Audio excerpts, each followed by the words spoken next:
Smart Channel. Chairman P T I Imran Khan Peshawar میں press conference کر رہے ہیں. خود بات کروں گا اس کی، کیونکہ میرے خیال میں کہ جو بھی آپ سے وعدے کیے گئے وہ پورے کرنے چاہیے.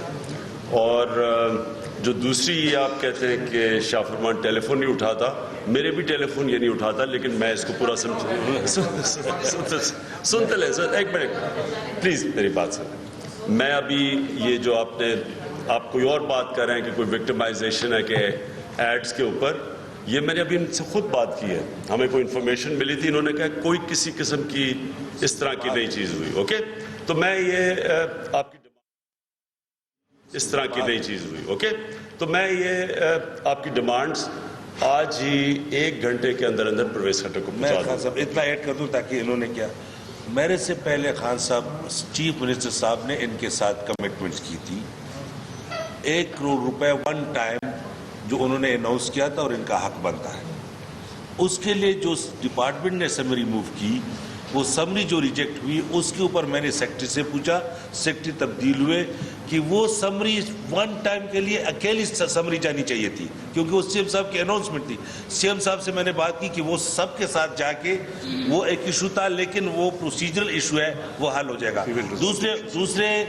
دوسری انڈومنٹ فنڈ کی ڈسٹریبیوشن تھی. کچھ ہمارے صحافی حضرات بیمار تھے، ان کے لیے آپ 1 گھنٹہ ڈیٹیل دے رہے ہیں، تو مجھے ذرا بتا رہے تو جو میری ذمہ داری ہے وہ میں نے پوری کی ہے. تو آپ چاہیں نا میں ٹھیک.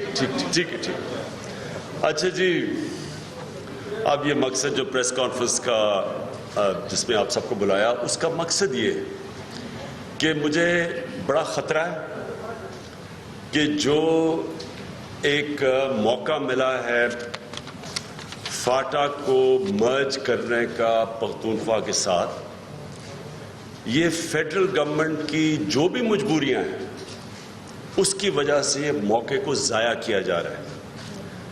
ایک قبائلی علاقے کے اندر آج کوئی نظام نہیں رہا. پرانا جو نظام تھا ان کا وہ ختم ہو گیا. یہ 10 سال کی جو جنگ ہوئی ہے وہاں، اور نیا نظام ہے نہیں. ایک لمبو کے اندر سارا قبائلی علاقہ چل رہا ہے. برے حالات ہے قبائلی علاقے کے. وزیرستان، نارتھ وزیرستان خاص طور پہ، جدھر اتنی تباہی ہے، کوئی بلڈنگز نہیں کھڑی، لوگوں کو واپس جانے کے لیے کچھ ہے نہیں، مویشی ان کے وہاں تباہ ہو گئے ہیں، گھر ان کے تباہ ہیں. تو اس لیے ضرورت یہ تھی کہ گورنمنٹ فوری طور کے اوپر ایک ہی اب آپشن رہ گئی ہے. میرے خیال میں گورنمنٹ کے پاس، فیڈرل گورنمنٹ کے پاس، پاکستان کے پاس کوئی آپشن نہیں ہے سوائے اس کے کہ مرج کیا جائے فاٹا کو پختونخوا کے ساتھ. پختونخوا ایڈمنسٹریٹولی تیار ہے فاٹا کو مرج کرنے کے لیے، کیونکہ یہ ڈسٹرکٹس ہی آگے جا کے ایکسٹینڈ ہو جائیں گی. وہ اکنامکلی تیار ہے، کیونکہ جو بھی اب سسٹم ہوگا ڈسٹریبیوٹ کرنے کا، وہ پیسہ یہاں سے جائے گا. اور تیسری چیز، ایڈمنسٹریٹولی بھی جو سب سے صوبہ تیار ہے فاٹا کو مرج کرنے کا، مین سٹریم کرنے کا، وہ پختونخوا ہے. کیونکہ پختونخوا کے اندر جو لوکل گورنمنٹ سسٹم ہے وہ بہترین سسٹم ہے اس وقت فاٹا کے اندر جانے کے لیے. کیونکہ فاٹا میں ایک نیچرل، پہلے ہی ان کا ایک لوکل گورنمنٹ سسٹم چلتا تھا. اور وہ لوکل گورنمنٹ سسٹم اس لیے ضروری ہے وہاں کیونکہ شروع میں جو بھی آپ پیسہ ڈسٹریبیوٹ کریں گے وہ جائے گا ہی لوکل گورنمنٹ کے ذریعے، جو کہ اصل ڈیولپمنٹ ہوگی. وہاں لوگ اپنے اسکول بنائیں گے، ہسپتال بنائیں گے، گھر بنائیں گے. وہ صرف جو مقامی لوگ ہیں لوکل گورنمنٹ کے، ان کے ذریعے ہو سکتا ہے. یہ جو فاٹا سیکریٹریٹ ہے، یہ پاکستان کی شاید ایک ایسا ادارہ کہہ لیں جو کرپشن کا اڈا ہے. یہاں اتنی زیادہ کرپشن ہے، جو پیسہ قبائلی علاقے کے لوگوں کو ہے وہ جاتا ہی نہیں ہے ادھر. اور یہ جو پرانا نظام ڈی جنریٹ کر کے انگریز کا، اربوں روپیہ یہاں اسمگلنگ میں بنتا ہے. پولیٹیکل ایجنٹس کو اپوائنٹ کرنے کے لیے کروڑوں روپیہ لیتے ہیں لوگ. فیڈرل گورنمنٹ اس سے ادھر لوگ فائدہ اٹھاتے ہیں جو اپوائنٹ کرتے ہیں, یہ پوسٹ بکتی ہیں, یہ جو پیسہ جاتا ہے یہ ایک کرپشن کا اڈا بن گیا ہے. اور اس کی وجہ سے جو قبائلی علاقے کے لوگ ہیں وہ پیچھے رہ گئے ہیں, ان کی نہ کوئی ہیومن ڈیولپمنٹ ہو رہی ہے, نہ ان کے حالات ہیں, اور یہ صرف ایک سٹیٹس کو بچانے کے لیے یہ پرانا نظام چل رہا ہے. لہٰذا میں یہ آج قبائلی علاقے کے لوگوں کی طرف سے, جو کہ سارے قبائلی علاقے کے لوگوں کی آواز ہے, میں یہ ڈیمانڈ کرتا ہوں فیڈرل گورنمنٹ سے کہ اس کو لمبو میں نہ چھوڑیں. ان کو ہم نے ایسے چھوڑ دیا ہے, اگر اگلے 2023 تک یہ کہہ رہے ہیں کہ اسی طرح رہے گا تو اس کے اندر تو وہ لوگ اور پیچھے چلے جائیں گے. وہاں تو کوئی طریقہ ہی نہیں ہے ڈیولپمنٹ کا, ان کی آواز ہی نہیں ہے, ان کے پاس کوئی فورم ہی نہیں ہے جدھر قبائلی علاقے کے لوگ بول سکیں. یہ ضروری یہ ہے کہ وہ پروونشل اسمبلی میں آئیں, الیکشن 2018 کے اندر یہ اسمبلیشن شروع ہو, مرجر 2018 میں شروع ہو, تاکہ قبائلی علاقے لوگ پروونشل اسمبلی میں آئیں پختونخوا کی, اور جب وہ پروونشل اسمبلی میں ہوں گے ان کی آواز ہوگی. وہ بیچارے اس طرح جس طرح جب جو 2004 کے بعد جو ہوا ہے قبائلی علاقے کے ساتھ, ان کے پاس کوئی آواز نہیں تھی. آئی ڈی پیز تھے, اپنے ملک میں بیچارے ریفیوجیز تھے, پوچھنے والا کوئی نہیں تھا, آواز کوئی سننے والا نہیں تھا. ادھر سے ڈرون اٹیکس ہو رہے ہیں, ادھر سے ملٹری آپریشنز ہو رہے ہیں, بیچ میں لوگ پھنسے ہوئے تھے. اور جب وہ گئے بھی ہیں تو کوئی طریقہ نہیں تھا کہ ان کو کوئی سنے. جب وہ آئی ڈی پیز بنے ہوئے تھے, ایک وقت پہ آدھی آبادی قبائلی علاقے سے باہر تھی, تو کوئی پوچھنے والا نہیں تھا. اور ابھی بھی اگر ہم نے اس کو آگے 2023 تک ڈیلے کر دیا, اس کا سب سے بڑا نقصان قبائلی علاقے کے لوگوں کو ہے. اس کو سب سے بڑا فائدہ وہ کرپٹ مافیا ہے جو کہ پولیٹیکل ایجنٹس سے پیسے لے کے ان کو وہاں بیچتا ہے.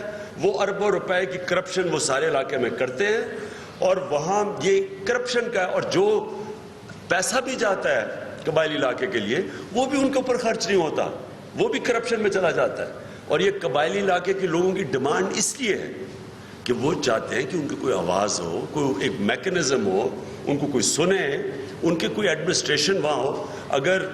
اگر وہااں جب جو اسیمیلیشن ہے, مرجر ہے قبائلی علاقے کا اس کے ساتھ پختونخوا کے ساتھ, تو وہ ان کی زبان وہ ہے, روایتیں ملتی ہیں, سسٹم ان کا مختلف ہے.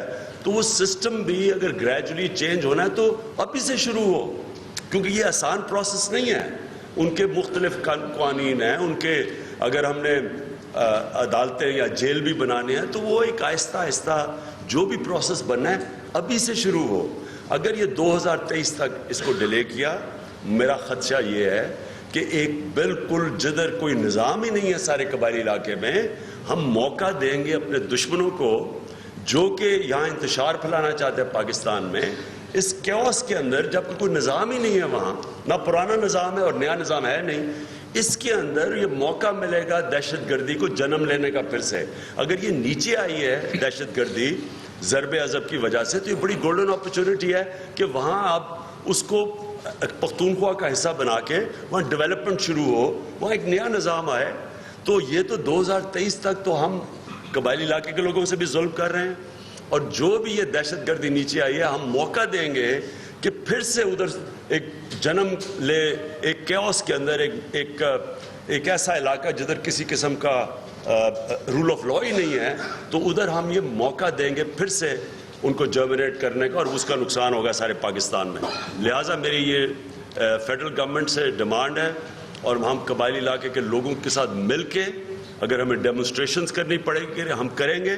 ہم یہ ڈیمانڈ کریں گے ان کو کہ یہ جو انہوں نے 2 فضل الرحمان اور اچکزئی کی وجہ سے یہ اب انہوں نے ریورس کر دیا سب کچھ, ان کا کیا سٹیک ہے, کس بنیاد کے اوپر انہوں نے یہ فیصلہ کیا سارے قبائلی علاقے کے لوگوں کے اوپر. اچکزئی کا تو ہے ہی کچھ نہیں, لینا دینا ہی نہیں ہے ہمیں قبائلی علاقے میں, وہ تو بیسکلی افغانستان کے انٹرسٹ کی بات کرتے ہیں. میرے خیال میں فوری طور پہ اس کے اوپر ایکشن لینا چاہیے.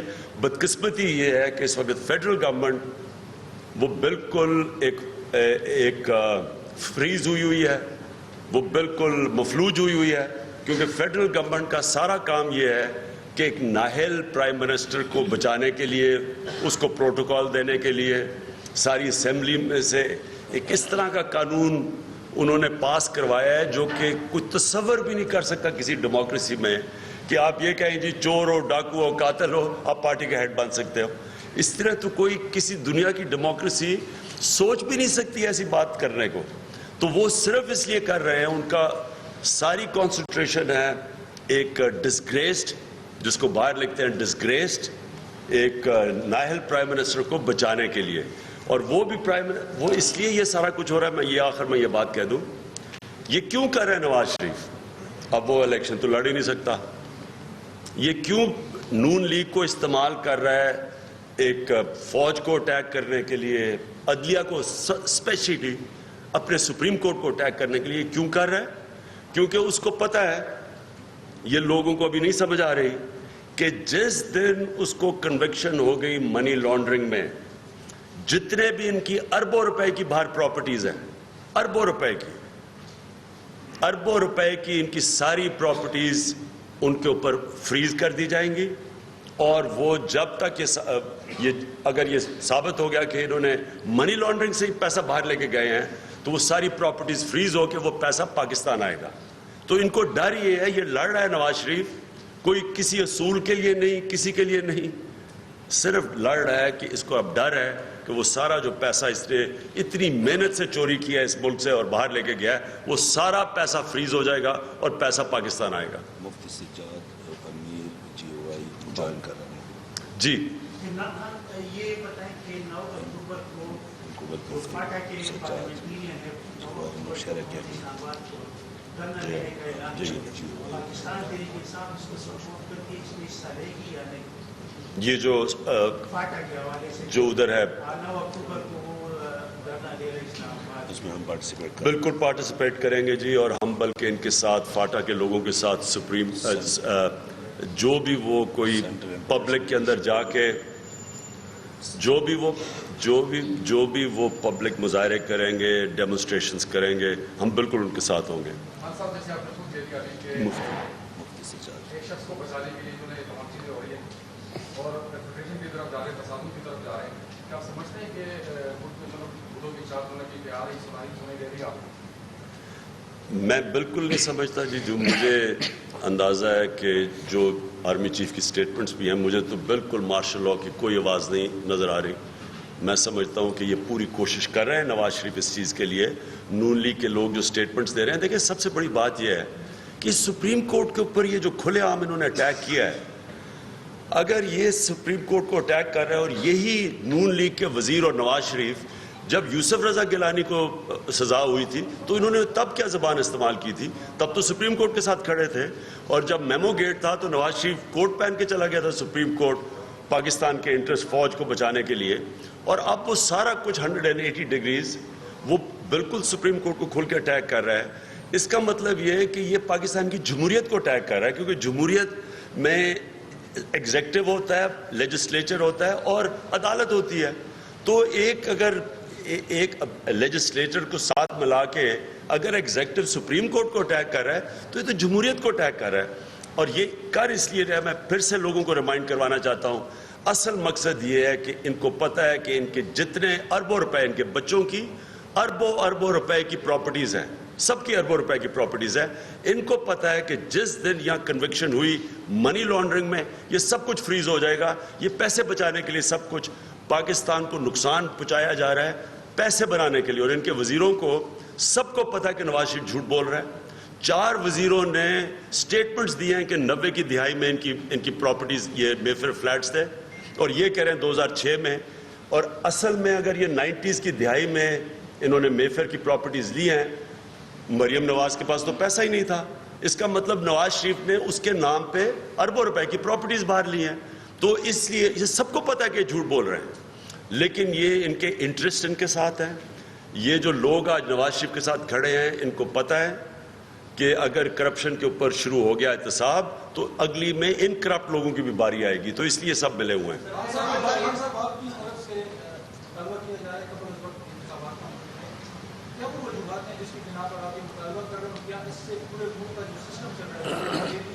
دیکھیں جی, ایک پلیز یاد رکھنا کہ ایک ڈیموکریٹک گورنمنٹ کے اندر جب حالات بگڑ جائیں اور جب ان کے پاس مسئلے مسائل ایسے ہو جائیں جو آج اس حکومت کے لیے ہیں، شاہد خاقان عباسی کے جو آج حالات ہیں، خود ان کا وزیر کہہ رہا ہے کہ جناب state with in state, rangers کے ایشو کے اوپر وہ کہہ رہا ہے کہ ہمیں پتہ ہی نہیں ہے، جوڈیشری کو یہ اٹیک کر رہے ہیں، وزیر اٹیک کر رہے ہیں، پارلیمنٹ نے ایک ایسا قانون پاس کیا ہے جو کہ کوئی سوچ بھی نہیں سکتا، ان کے کوئی 38 لوگ پارلیمنٹ سے وزیر واک آؤٹ کیے گورنمنٹ کے خلاف کیا، انہوں نے کہا آئی بی کے اوپر انہوں نے ان کے اوپر جو بلیک میل کرنے کے لیے ان کے اوپر چیزیں آئی بی اکٹھی کر رہی ہے، یہ کہیں دنیا میں نہیں ہوتا۔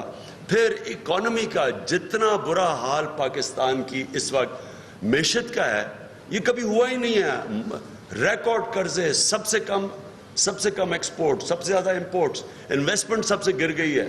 یعنی اس وقت جو حالات ہیں، خود ان کے ایک گورنر نے کہا وہاں سندھ والے نے، اس نے کہا کہ اسحاق ڈار نے جھوٹ بولا نواز شریف سے اکانومی کے اوپر، اتنے برے حالات کسی کو نہیں پتا تھا، ہم سب کو پتا تھا کہ اکانومی کے برے حالات بگڑ رہی ہے، قرضے پہ قرضے چڑھا رہے ہیں۔ تو جب اتنے برے حالات ہوں اور پرائم منسٹر خود کہے کہ ایک ڈسکوالیفائڈ پرائم منسٹر اس کا پرائم منسٹر ہے، تو اس کی کیا اس وقت مورل سٹینڈنگ رہ گئی ہے؟ میرے خیال میں اس سارے سیناریو میں اگر ہم نے پاکستان کو اس کی ڈیموکریسی کو آگے لے کے جانا ہے، بہترین چیز ہے کہ الیکشنز کروائیں جو کہ دنیا میں ہوتے ہیں ساری جگہ۔ ابھی ٹریزا مے نے ارلی الیکشنز اناؤنس کیا کیونکہ اس اپنے آپ کو وہ اپنا مینڈیٹ پھر سے لینا چاہتی تھی۔ ہاں صاحب، آپ کے نالج میں ہے کہ اس صوبے میں 2007 میں military was called to assist civil administration in Maharashtra. ابھی 2017 اور 18 میں آپ کی حکومت کے لیے جو پورا ہوا ہے، ہماری پولیس جو ہے اس کی تعداد اسٹرینتھ کی گئی ہے، اس کا بجٹ انکریز ہوا ہے۔ کیا پلان ہے کہ تحریک انصاف اپنی ٹینیور ختم ہونے سے پہلے آرمی سے کہیں کہ بھائی اب آپ اپنی فیملی کی طرف جائیں اور سول ایڈمنسٹریشن جو ہے وہ پوری طور پہ صوبے میں وہ ٹیک کریں؟ جی، یہ پرویز خٹک نے فیصلہ کیا کہ وہ بات کریں گے کور کمانڈر سے، ان کے خیال میں کہ اب حالات ٹھیک ہے وہاں، پختونخوا کی پولیس کی پرفارمنس اچھی ہے، لوگوں کو کانفیڈنس ہے اور وہ سمجھتے ہیں کہ اب وقت آ گیا کہ خاص طور پہ جن علاقوں کے اندر اب امن ہو گیا کہ پولیس سول ایڈمنسٹریشن کو آگے آنا چاہیے۔ جی ٹھیک ہے۔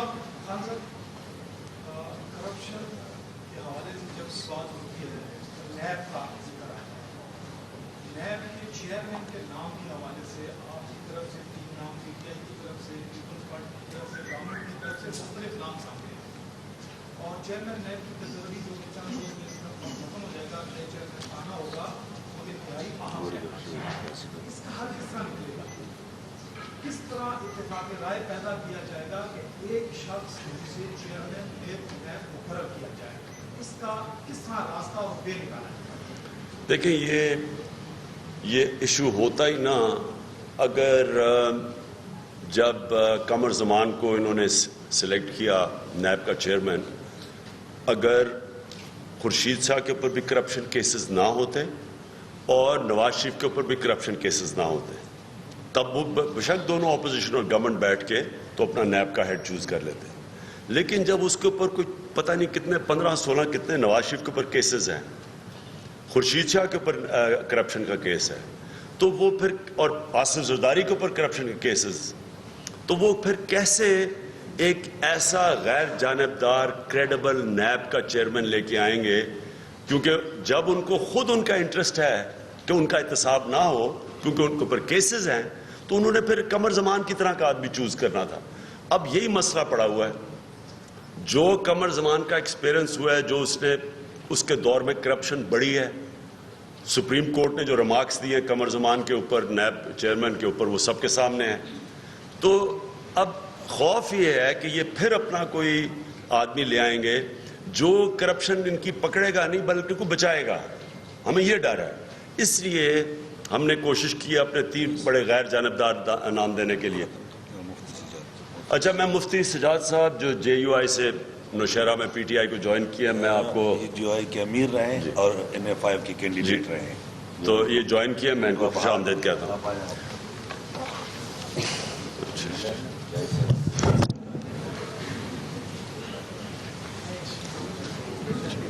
بسم اللہ الرحمن الرحیم. سب سے پہلے تو میں بہت زیادہ خوشی محسوس کر رہا ہوں عمران صاحب کے ساتھ بیٹھ کر, اور آج میرا پہلا دن ہے پی ٹی آئی میں آنے کا, اور اس کے علاوہ پوری قوم کو میں درخواست کرتا ہوں, ایک مومن کی نشانی ہے کہ جو راستہ اپنے لیے پسند کرے وہ سب کے لیے پسند کرتا ہے.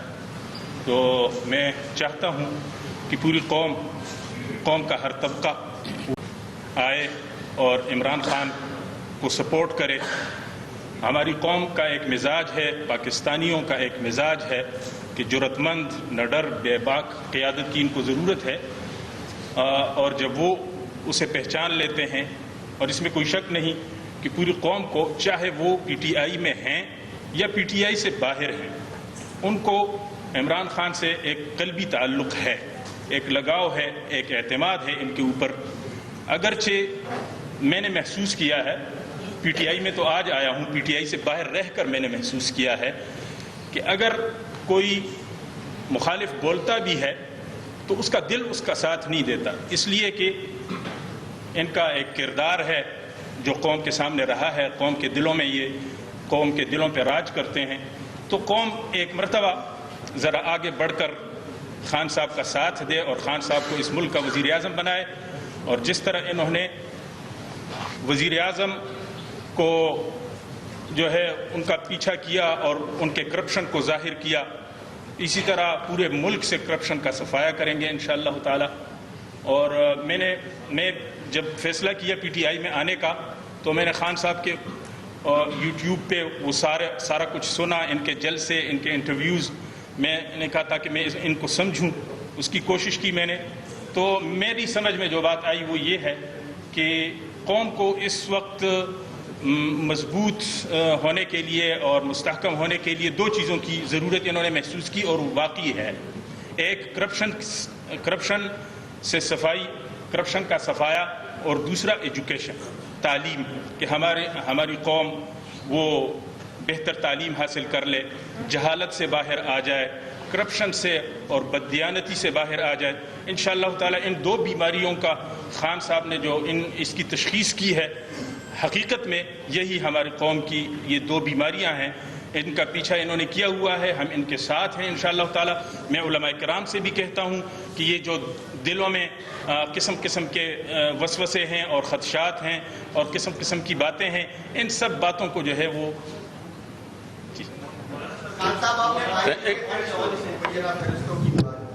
کس کی آئی ڈی جو فہرست ہے کہ ہمارا پارلیمنٹ کے کالر تنظیموں سے رابطے ہیں جی, تو اس کی تحقیقات بھی آئی بی سے ہی کرائی جا رہی ہے, تو یہ کیسے ہوگا؟ کیا جوڈیشل کمیشن نہیں بننا چاہیے؟ بالکل. دیکھیں, آئی بی جس نے خود ہی جس نے یہ لسٹ جس کے پاس آئی اور جو بلیک میل کرنے کے لیے تیاری کر رہی تھی, وہ کیسے انکوائری کر سکتی ہے؟ یہ تو بہت بڑا کانفلکٹ آف انٹرسٹ ہے یہ جو ارشد شریف سے کیا جا رہا ہے, اور اس کے اوپر بالکل جوڈیشل کمیشن بننی چاہیے. جی